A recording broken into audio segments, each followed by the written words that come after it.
mradi kutatua kero za wananchi. Watu zaidi ya 1000 wafariki dunia kufuatia ongezeko la joto nchini Ufaransa. Na katika michezo na burudani, mchezo wa ligi ya wilaya ya Iringa wamalizika kwa sare ya 1-1.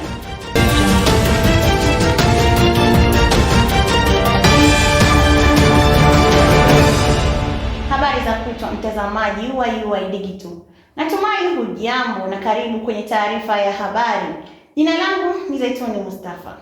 Mamlaka ya maji safi na usafi wa mazingira Iringa, IRUWASA, inaendelea kutekeleza mradi wa maji wenye thamani ya milioni 164 ili kutatua kero ya muda mrefu kwenye eneo la Mafifi Juu, kata ya Gangilonga, manispaa ya Iringa.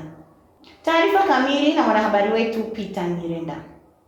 Akizungumza na UoI Digital, msimamizi wa mradi mhandisi Joel Kapinga amesema eneo la Mafifi Juu lilopo kata ya Gangilonga, manispaa ya Iringa lilikuwa linakabiliwa na changamoto ya upatikanaji wa huduma ya maji kutokana na eneo hilo kuwa kwenye mwinuko mkubwa, hali iliyohitaji mfumo wa kusukuma maji ili kuwafikia wananchi. Kutokana na changamoto hiyo, IRUWASA ilitenga fedha za ndani kiasi cha shilingi milioni 164 kwa ajili ya kutekeleza mradi wa kuboresha huduma ya maji katika eneo hilo. Kuanzia mwezi wa 4 na ni mradi wa miezi 6 ambapo unatarajiwa kukamilika unapofika mwezi wa 10, na ni mradi ambao wenye thamani ya shilingi milioni 164. Kiujumla utekelezaji unakwenda vizuri, ambapo mpaka sasa mradi umefikia 40%, na kwa kasi ambayo tunakwenda nayo IRUWASA pamoja na mkandarasi tunategemea pengine mradi huu unaweza kukamilika kabla ya kufikia huo muda wa mwezi wa 10. Kwa upande wao, wananchi wa Mafifi Juu, kata ya Gangilonga, wamesema kuwa kutekelezwa kwa mradi huo kutasaidia wananchi wanaomiliki viwanja eneo hilo kuweza kuendeleza viwanja vyao, kwa kuwa sasa huduma ya maji itapatikana kwa uhakika na kwa muda wote. IRUWASA imepeleka mradi mkubwa ambao umewafikia wananchi kabla hata hawajaanza kujenga nyumba zao. Wasihangaike, waweze kujenga wakiwa na uhakika wa maji, kwa sababu mtu huwezi kujenga kama maji yapo mbali. Kwa hiyo maji yapo tayari, wananchi tujipange, tuende tukajenge, maji yapo tele, ni sisi kuyatumia. Zamani tulikuwa tunashindwa kuendeleza viwanja vyetu kwa sababu hakuna huduma ya maji huku, kulikuwa hakuna hiyo huduma kwa kipindi hicho. Ila kwa sasa tunashukuru mamlaka ya maji Iringa wametuletea mradi ambao unatuwezesha kupata huduma hiyo, hivyo itakuwa rahisi kwetu kuendeleza viwanja vyetu. Nikiripoti kutoka chumba cha habari, ni mimi Peter Jerome Nyirenda wa UoI Digital.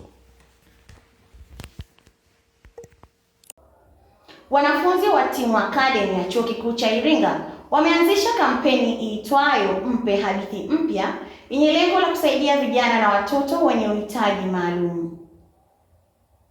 Baraka Pera anatuarifu zaidi. Mwenyekiti wa timu hiyo ameeleza kuwa lengo la kuanzisha kampeni hiyo ni kusaidia watoto na vijana wenye uhitaji na kutoa wito kwa wanafunzi waweze kuwa na uelewa juu ya uchangiaji wa mahitaji hayo. Lengo kubwa la kampeni hii ni kuwajumuisha vijana kwa utamaduni wa utoaji. Maana vijana wengi tunakuwa tuna desturi ya kutoa lakini hatujui kutoa. Lakini nini kimetuhamasisha mpaka sisi kuanzisha kampeni hii ni tatizo ambalo tumeligundua kwenye jamii, hususan maeneo ya kuna vijana wengi wanaishi na kufanya kazi mtaani lakini wanakuwa wamekosa mahitaji yao. Sambamba na hilo, pale Labs ni kama nilivyozungumza before, ni taasisi ambayo inatoka kuwalea vijana. So pale Labs wametupa sisi msukumo kwamba wao wanafanya hiyo issue, lakini wamekuwa wanapungukia hayo mahitaji kama nguo kwa ajili ya kuwapa vijana vyakula, wamekuwa wamepungukiwa. So sisi kama vijana tumeguswa na hilo tatizo, tukaona tuje na kampeni hii kwa ajili ya kuwashirikisha jamii na vijana wenzetu kwa ajili ya kutoa. Akitoa wito huo, katibu wa chama hicho ameeleza namna na sehemu ambazo watu wanaweza kukusanya mahitaji hayo ili waweze kuwafikia wenye uhitaji. Kwanza kupita kila shule ili kuongea na wa kila chuo la Rungu na pia kutoa taarifa kwa wale wafanyabiashara ambao wako maeneo Sentema, Kiesa na kutusaidia kuwaelezea na kutusaidia kuhamasisha hiyo kampeni. Kwa upande wake, mmoja wa waratibu wa kampeni hiyo, Maria Godfrey, ametoa wito kwa taasisi binafsi, makampuni pamoja na wanajamii kwa ujumla wajitokeze kushiriki katika kampeni hiyo kwa kuchangia mahitaji mbalimbali yatakayowasaidia watoto na vijana wenye mahitaji maalum. Tunaweza kuipata au tutaweza kuipata katika joint yetu au kampeni yetu ni kuwasaidia wale vijana ambao wanaishi na kufanya kazi mtaani. Mpya Hadithi Mpya ni kampeni iliyoanzishwa na kikundi cha Team Academy kutoka hapa Chuo Kikuu cha Iringa yenye lengo la kuwasaidia watoto na vijana wenye uhitaji walipo mitaani. Nikiripoti kutoka hapa Chuo Kikuu cha Iringa, jina langu ni Baraka Pera, UoI Digital. Taarifa yake Baraka inatamatisha habari za kitaifa. Tupate mapumziko mafupi, tukirejea ni habari za kimataifa zitakazosomwa kwako na Grace Matiku. Nikusihi endelea kuwa nasi.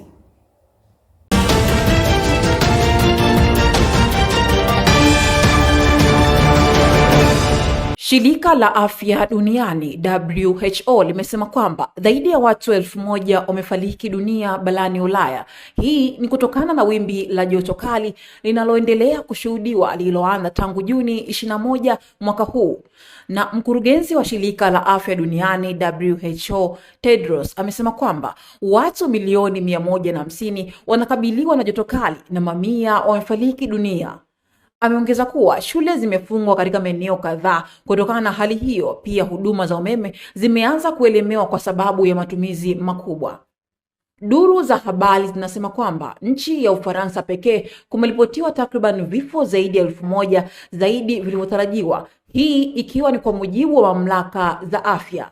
Na wimbi la joto kali ambalo lilofika zaidi ya nyuzi joto 1105 lilisababisha pia moto wa nyika nchini Ujerumani, huku polisi mjini Berlin wakilazimika kuwanyunyizia watu maji kutoka kwenye magari yao ili kuwasaidia kupunguza athari za joto kali.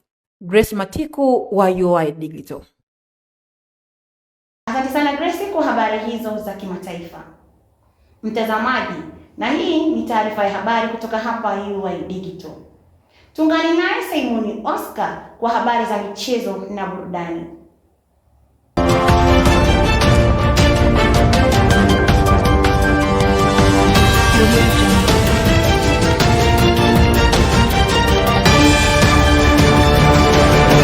Mkimbizi FC na Ilambiloli FC zimegawana alama baada ya kutoka sare ya bao 1-1 katika mchezo wa ligi daraja la 4 ngazi ya wilaya ya Iringa DC uliochezwa Juni 27, 2026 kwenye uwanja wa Kigonzile, lengo likiwa ni kuibua vipaji na kuunda timu itakayowakilisha mkoa wa Iringa. Makocha wa timu zote mbili wameeleza sababu zilizochangia matokeo hayo. Kocha wa Mkimbizi FC amesema licha ya changamoto za majeruhi, timu hiyo ilipambana hadi dakika za mwisho na kupata alama moja muhimu. Awali ya yote kwanza tunamshukuru Mwenyezi Mungu kwa mchezo mzuri, umeisha vizuri.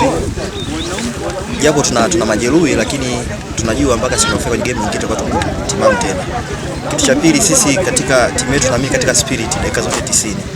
Tumepambana kwanza dakika ya kwanza mpaka dakika ya 90, lakini mwisho wa siku spirit yetu imetulipa na tumepata walau matokeo.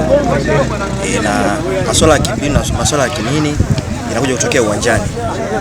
Bizana surprise hatukutegemea, lakini tumepambana kiuwezo wetu wote mpaka tumeokota alama moja kujipanga kwa game inayokuja.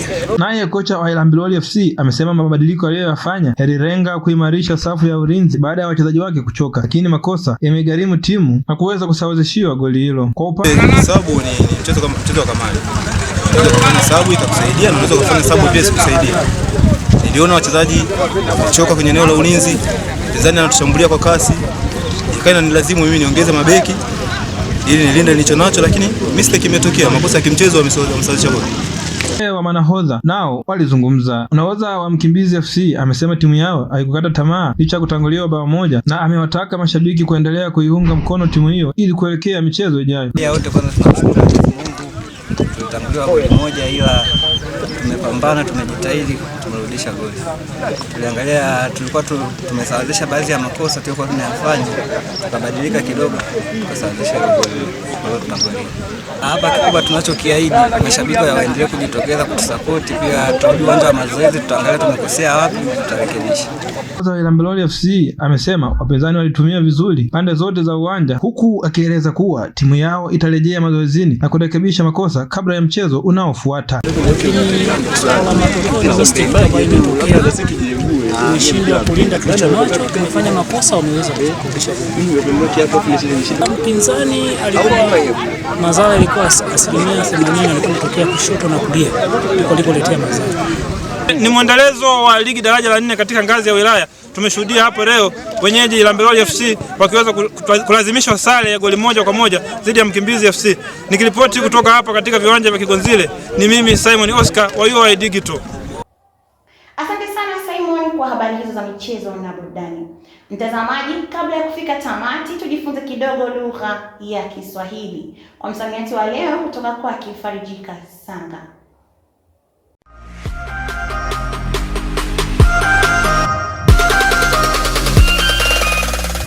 Uhali gani mtazamaji wa kipengele cha msamiati wa leo? Na leo tumekuandalia msamiati wa neno mauli. Je, unaelewa nini ukisikia msamiati huu? Twende tukatizame baadhi ya wanafunzi wa Chuo Kikuu cha Iringa wao wanaelewa nini wakisikia neno hili.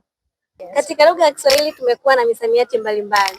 Na leo tumekuandalia msamiati unaitwa mauli. Unaelewa nini ukisikia msamiati huu? Mauli sio neno geni kwangu. Neno ambalo nishawahi kulisikia, ili linawakilisha idara au ofisi mbalimbali ambayo ina deal na kitu fulani. Kwa hiyo kwenye kampuni, idara fulani au ofisi fulani, hii inaitwa mauli. Katika lugha ya Kiswahili tumekuwa na maneno tofauti tofauti. Na leo tumekuja na msamiati unaitwa mauli. Mauli. Unaelewa nini ukisikia msamiati huu?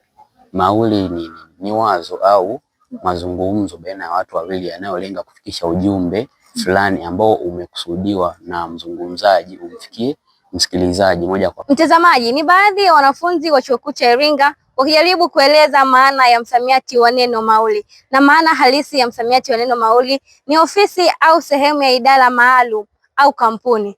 Jina langu ni Farijika Sanga, UoI Digital. Asante sana Farijika kwa elimu ya Kiswahili. Na hiyo ndo maana ya msamiati mauli. Nami ni kuache na sentensi isemayo, ndani ya Chuo Kikuu cha Iringa kuna mauli ya uandishi wa habari. Mtazamaji, na huu ndio mwisho wa UoI Digital habari kwa siku ya leo. Kwa niaba ya wote walifanikisha matangazo haya, ni kushukuru kwa kuwa nasi mwanzo hadi mwisho. Tukutane kesho panapo majaliwa. Jina langu ni Zaituni Mustafa. Asante na kwaheri.